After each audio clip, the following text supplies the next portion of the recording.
Hey, what's up guys? It's Keeko here, welcoming you to another video. Today, I don't know how this video is going to go. I don't really know how it's going to go yet. I wanted to just kind of talk about the game and the way it is right now. A lot of people heard about Adam Korn's disqualification from YCS San Mateo. And the short version of a long story is he was banned for 2 years already for something and was just coming off his ban. He was a very good player. And he was deck checked twice. The first time was in like the second round. The second time was going into the 8th round or the 9th round. And in the second deck check, the judges came back out saying that he had marked 3 of his blasters. They disqualified him. He says that he didn't do it, that they must have made marks when they went back there because they were out to get him, because they don't like him and don't want him at tournaments. I don't have any evidence either way. But he did make a video talking about it and calling out some people by name, some judges, and just talking about some of the shadiness in this game. And I can attest to that. In some ways, I've gone to YCS events and been talked to mainly by staff from Konami like I was a piece of shit, like they didn't care that I was there, that they, you know, were the head honchos and they've got to, you know, stick up their ass and all that other kind of stuff. And so they walk around, and I'm not necessarily talking about judges. I'm friends with a lot of judges, and I have some that are amazing friends, really great guys, and so most of the judges seem to do a really good job. I'm talking about the higher ups in Konami. One of the guys that's a little higher up, Frank DeBrito, I actually really like Frank. He's pretty nice whenever he talks to me. He's pretty funny. I've even watched some of his YouTube videos, and they're pretty funny. But yeah, there's been a lot of cases where I've asked people something and they just, they have to be so secret, and oh man, we can't say shit here, and you just, go do this, and we don't care about this, and yeah, our system sucks, but we're not going to do anything to make it better because we don't need to make it better because you guys don't give a fuck if it's better, so we're just going to keep it shitty as it is. I was involved on a post yesterday or the day before on Facebook where there was a person asking about why the deck check system isn't a little bit better, and had a guy on there give a suggestion of how they could do things, and the problem with his was that it did involve a lot more judges that would have to be hired and everything, but essentially I had 2 or 3 head people pop up on there and pop off that basically there was nothing that could be done. They were like, yeah, it's not a great system, but we can't do anything about it. Why the fuck can't you do anything about it? Why is there nothing that you can do to slightly change how things are done where deck checks are more fair?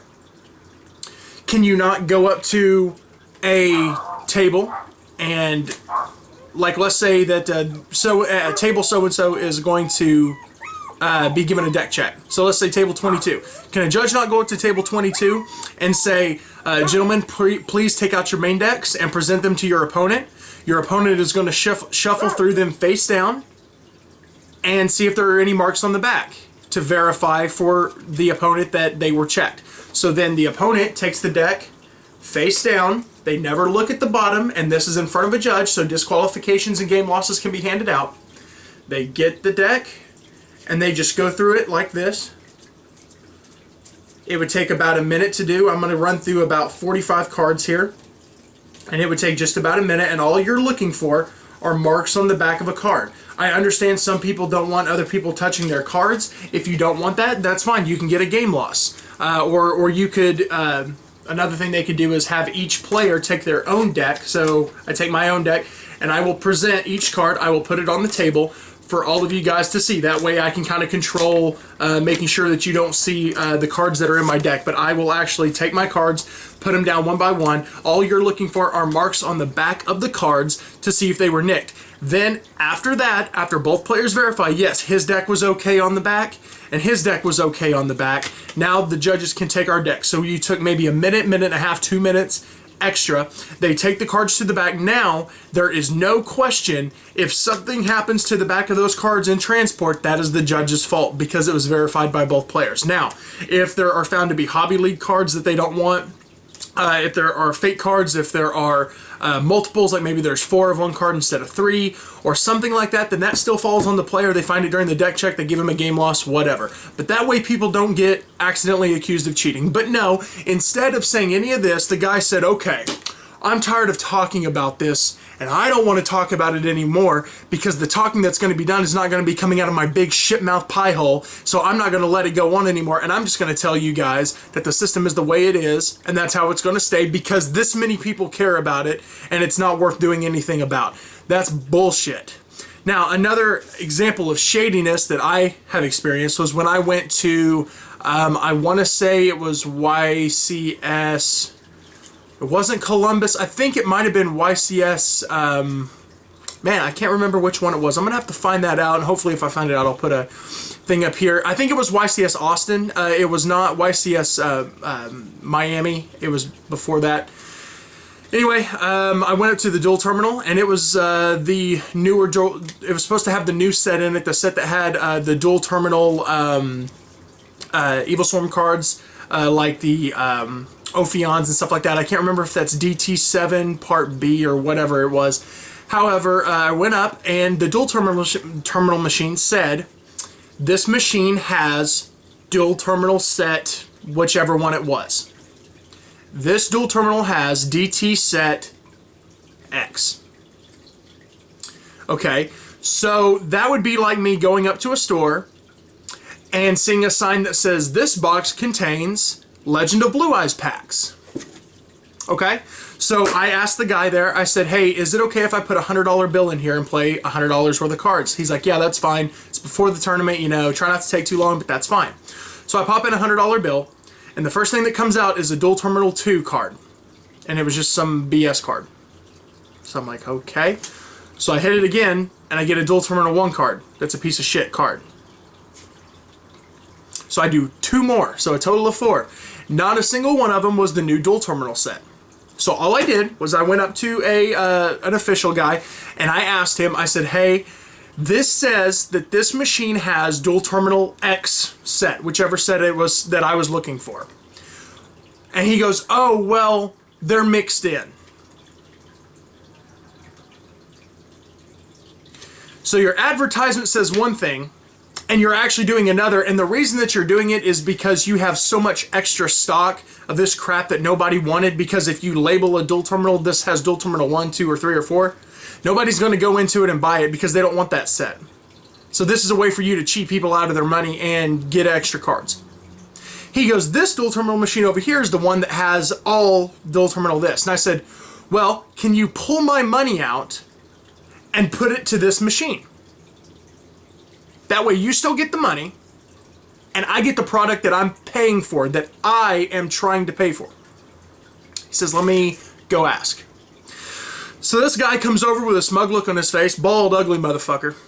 I don't know his name yet. I've tried to find out, but nobody will answer my questions about it. And by the way, there are no Konami head officials that will accept my friend requests on Facebook. Matthew, whatever the fuck his name is, Dan, Julia, none of them will accept my friends on my Facebook. I think Frank did, but I don't want to pull Frank into this because he's a cool guy and he doesn't need to be worrying about this kind of stuff. So anyway, this guy comes over and I told him the situation and he goes, okay, what does that sign say? And I told him, it says, this machine has dual terminal X. And he goes, does it say that it only has dual terminal this? I said, no. And he goes, okay, so there's a possibility that others could be mixed in. And I said, yeah, and I see where you're going with this, but that is false advertising and you're stealing. If I walk up to a store and I say, I want that, I am buying that. That is what I'm attempting to buy. And you give me something else, that doesn't work. That's not good business. I say, I want product X and you give me product Y. That doesn't make any sense. You're not allowed to do something like that. That is my money. Oh, and now you've taken my money and won't give it back. You've taken my money, so sure, I'll take your money for product X, and then you go over and give me product Y. That's stealing. That is stealing. Yes, some dual terminal machines, you never know what you're going to get, but if it has an advertisement on it, you better be able to man up and own to that. If it had said this dual terminal contains sets 1, 2, 3, and 7, that would have been a different story. And the fact that all I was asking was that he move it from one dual terminal machine to the other. He would have still gotten his money. and would not have had a player that was as pissed off as I was that will be able to make a video about it. So, in the end, I said, I want to talk to your boss. And he says, I don't have any bosses. There is no boss at Konami that's over me. I own these dual terminal machines. They're mine. Okay. I find that interesting that there's a representative at a Konami event that doesn't have a boss over them. Julia, Dan, you don't have control over some of the people that work for you? So anyway, I had to play through my entire $100 because I was the bigger man at the time and decided that I wasn't going to cause a big scene in the middle of the event area. Oh, and he threatened to call the police on me also if I tried to, do anything. So do you want to know how many cards came out of that dual terminal machine that were from dual terminal 7? Or whichever set it was. Out of $100, $1 per card, so 100 cards that came out of that machine, about 20 of them were from the current set. The rest of them were all cards from previous sets. And may I say that there were no holos pulled out of $100 worth of cards. And all the cards that were pulled were crap. Rare dual terminal Shadow of Eyes. Woo! Multiply!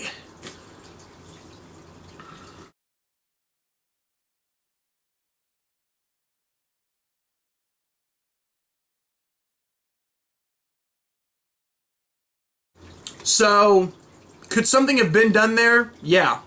Something could have been done. If I was a businessman working for them, I would have been ashamed to have seen an employee of mine do something like that. So all I asked was to kindly move from one to another so that I could get the product that I was at least trying to get. Yeah, dual terminals are random. You don't always know what you're going to get. But a lot of the times they are labeled, and this one was labeled incorrectly to make people go to that dual terminal to expect to be able to get these cards. It did not say that it had the possibility of other cards on it. Whether it didn't say that it was the only set in there or not, it also did not say that there were multiples. So there is shady stuff that goes on, and nobody was willing to, look into it or help or anything. This kind of stuff happens a lot. So anyway, guys, that was just my little 2 cents, and I'll let you take with it what you will. I have not tried to go get my money back. I don't want my money back. I don't want to give the cards back. I don't want anything like that. All I want is for you guys to know that that kind of stuff does go on, and I want you to be able to make your own judgment. I won't pay money to play to YCS anymore, but I'll sure go. And I may not be able to get footage, me shooting, because Dan and them like to keep an eye out for me, but you know what? I got shots all of inside of Worlds. I got shots all of inside of Nationals. And I've got people that'll get the shots for me. So if they want to try to do something with that and keep me out of an event, that's fine. But all I want them to know is that you've got some shady people working for you and you need to rethink your business practices. Because yeah, people are still going to come. Yeah, not everybody's going to boycott your event. But there are people that care, that spend a lot of money for you. And it'd just be nice if you cared a little bit. To the YouTubers, to the subscribers that love Konami die hard and they don't want to go against them for anything, that's okay, that's fine. I'm not trying to put you against them. I'm just trying to let you know that if you went somewhere and spent $100 of your money and you were cheated out of it to get something you didn't want, would you be a little bit upset? Probably. Yeah, you might let it go like I did. I eventually let it go. And it's been long enough now that I feel like I can tell it without really letting my anger go. So I'm not trying to make a big deal out of this overall. I wish some things could be done about other things within Konami events, but I'm not going to go spend my money and play there anymore. I will go to ARG circuits where I was treated with a lot of respect, where players were treated with a lot of respect, where you weren't cheated out of your money, where they told you straight up what was going to happen, and they are constantly trying to adapt. I know they're working on the possibilities of being able to give out school scholarships at ARG circuits now. How cool would that be? So that's all I got to say, guys. I hope you guys will thumbs up this video. Haven't done a rant video in a long time. A lot of people have sort of wanted to see those. And I just kind of need to talk about what I really think. So anyways, guys, I hope you did enjoy this video. I hope you'll thumbs it up. I hope you'll share it with your friends. I hope there's not a lot of backlash on this because, you know, I'm not whining, not really complaining. I'm pointing out a flaw and calling it bullshit that you say there's nothing you can do about it because you don't want to get off your rock hard ass. So anyways, guys, I love you all. Thank you for subscribing. Thank you for all the amazing feedback you've been giving me on the Yu-Gi Files. Yu-Gi Files episode 3, I sat in this spot on this computer. I took a day off work and spent roughly, I think it was 60 hours of physical time that I was sitting down on the computer editing. I have a stopwatch on my phone and I always record how long it's taking me. 60 hours, and it was totally worth it for you guys. I started work on episode 4 and some pre-planning for episode 5. I think you guys are really going to enjoy that. Please check them out on the channel if you haven't seen it. The Yu-Gi Files episode 1, 2, 3. Follow me on Facebook, Instagram, Twitter. Links are in the description below. Spread this video around, guys, on YouTube and Facebook, and I'll talk to you guys next time.